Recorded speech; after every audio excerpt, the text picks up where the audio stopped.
Avui, 15 d'octubre, fa 79 anys de l'assassinat del molt honorable president Lluís Companys, afusellat pel feixisme l'any 1940, després d'un consell de guerra sumaríssim i sense cap garantia processal. Un judici a tota llum, il·legal, ignominiós i vergonyós, que a dia d'avui la justícia espanyola encara no ha declarat nul. Com ja sabeu, en aquesta data, cada any l'Ajuntament de Vilanova i la Geltrú commemora la mort de Companys, la seva figura i també les víctimes del franquisme. Avui, però, no podem realitzar aquest acte amb normalitat, perquè no estem en una situació de normalitat democràtica. La repressió de l'estat espanyol cap a Catalunya i la seva ciutadania continua sent la mateixa. Ahir mateix en vam tornar a veure el rostre més dur, amb la sentència que condemna els líders polítics i socials independentistes a 100 anys de presó. No podem acceptar de cap manera aquesta sentència injusta i venjativa. No podem acceptar aquesta vergonya.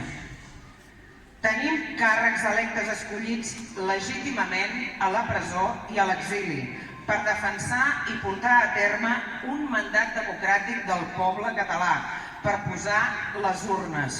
Tenim centenars d'encausats pel procés i, a més, des de finals de setembre tenim més persones empresonades per justificar un relat de violència que el moviment independentista sempre ha rebutjat. Per això, avui és més important que mai recordar, commemorar, reparar i fer memòria és una obligació de les administracions. No en volem oblidar la nostra història.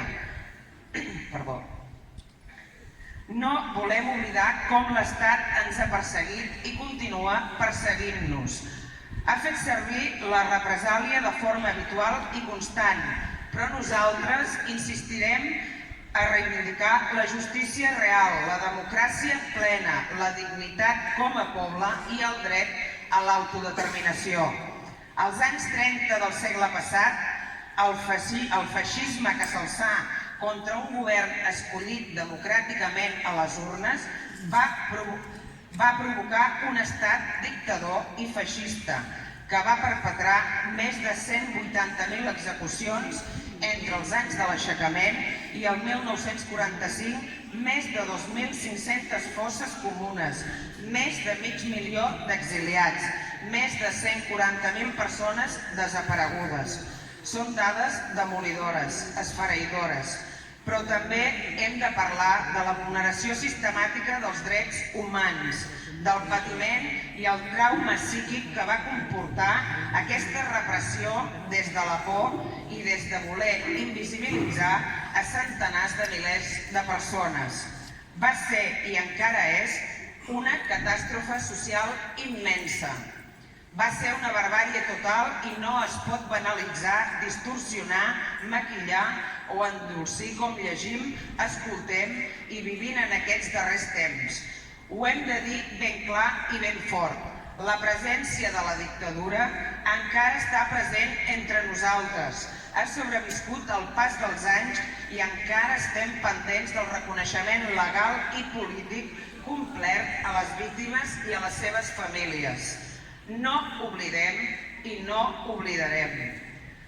Avui recordem la mort del president Lluís Companys, però també rememorem la seva vida en la defensa de les llibertats i dels drets fonamentals. Des d'aquí vull denunciar la criminalització de l'independentisme i la persecució de totes les idees contràries al sistema polític i econòmic actual. No permetrem que banalitzin un altre cop traient contingut i significat a les paraules per manipular l'opinió i la realitat, per afavorir els seus interessos partidistes, sectaris i excloents. Defensarem pacíficament i democràticament els drets i llibertats de tots i totes. Defensarem un estat democràtic i republicà i ho farem enfront d'un estat que té dèficits democràtics del tot evidents. Ho reivindiquem també avui, des del carrer, i ho farem tots aquests dies que venen, perquè la força està en la voluntat dels pobles i el futur és a les nostres mans. Moltes gràcies i molt bon dia.